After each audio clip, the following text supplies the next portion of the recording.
अस्सलाम वालेकुम, मेरा नाम डॉक्टर मोहम्मद याकूब है और मैं चेस्ट एंड मेडिकल स्पेशलिस्ट के तौर पे काम करता हूँ। आज हम एक बहुत ज़्यादा नज़रअंदाज चीज़ के बारे में बात करते हैं जो कि लोगों को हो जाता है, लेकिन उसकी प्रिवेंशन के बारे में, उसकी वैक्सीनेशन के बारे में कोई बात नहीं करता। ख़ासकर जब हम बच्चों के हवाले से बात करते हैं तो उसके वैक्सीनेशन की बात तो हर तरफ हो रही होती है, हुकूमती सतह पर भी। लेकिन जब आपके पास बुज़ुर्ग आ जाते हैं 60 साल के ऊपर, 65 साल के ऊपर, तो उनकी वैक्सीनेशन भी होती है। इसी तरह ही जिस तरह बच्चे इम्यून कम्प्रोमाइज़ होते हैं या उनको बीमारियां होती है, इसी तरह बुज़ुर्ग लोग जो है वो बीमारियां जो आम तौर पे नुकसानदेह नहीं होती, वो बुज़ुर्गों में बहुत बड़े बड़े पेचीदगियां पैदा कर सकती है। तो उसमें सबसे अहम जो है वो निमोनिया है। निमोनिया आम तौर पे लोगों को हो जाता है जो कि अच्छी तरह से इलाज उसका हो जाता है बग़ैर किसी कम्प्लिकेशन के। लेकिन बुज़ुर्गों में अमूमन छोटा सा नमोनिया या वायरल नमोनिया या हल्का सा एक इन्फेक्शन हो तो वो बहुत बड़े बड़ी पेचीदगियाँ इवन के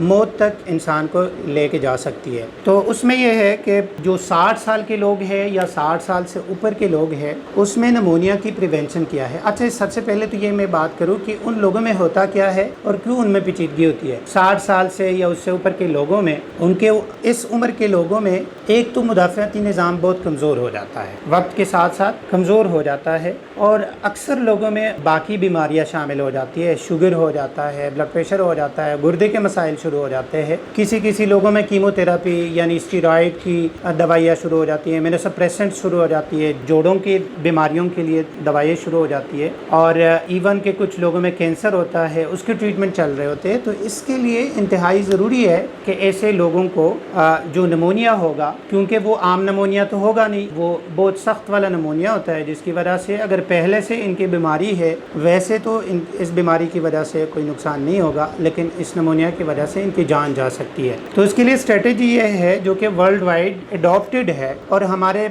माशरे में बहुत उसका कम रुझान है। वजह यह है कि अवेयरनेस नहीं है। तो हर साल ये लोग इन्फ्लुएंजा की वैक्सीनेशन करवाए। इन्फ्लुएंजा का एक छोटा सा वैक्सीन होता है जो कि IM लगता है, हर साल सर्दियाँ शुरू होने से पहले वो लगाया जाता है, मौसम चेंज होने के वक्त लगाया जाता है, क्योंकि इन्फ्लुएंजा हर किसी को हो रहा होता है, हर तरफ वो बहुत जल्दी फैल रहा होता है। लेकिन ऐसे लोगों को अगर हो जाए तो इस वैक्सीन की वजह से इसका होना ज़रूरी नहीं है कि वो उनको ना हो, उसको बचाया भी जा सकता है, लेकिन उसकी सेवेरिटी यानी इसकी शिद्दत को भी कम किया जा सकता है। अगर ऐसे लोगों को हो भी जाए तो उसकी शिद्दत कम होगी। और दूसरी चीज़ जो है निमोकोकल वैक्सीन है जो कि हर 5 साल बाद लगाया जाता है। उसकी वजह से जो निमोकोकल स्ट्रेन है जो कि सबसे आम है और जिसकी वजह से नमोनिया सबसे ज़्यादा हो रहा होता है, वो नमोनिया इसकी वजह से या तो उसकी वजह से होगा नहीं, और ये अगर होगा तो उसकी वजह से शिद्दत इन वैक्सीनेटेड लोगों में बहुत कम होगी। तो ये हमारा पैगाम है कि वैक्सीनेशन की तरफ अपने बुज़ुर्गों को, अपनी माओं को, अपने वालिदैन को, अपने जो बाकी बुज़ुर्ग है ख़ासकर जो जिनको बीमारियां हो, COPD हो, जिनको, वो लोग इस वैक्सीनेशन का एहतमाम करें। तो हम इस हवाले से आपके लिए हर वक्त मौजूद होंगे। इंशाल्लाह आप हमारा हेल्प ले सकते हैं।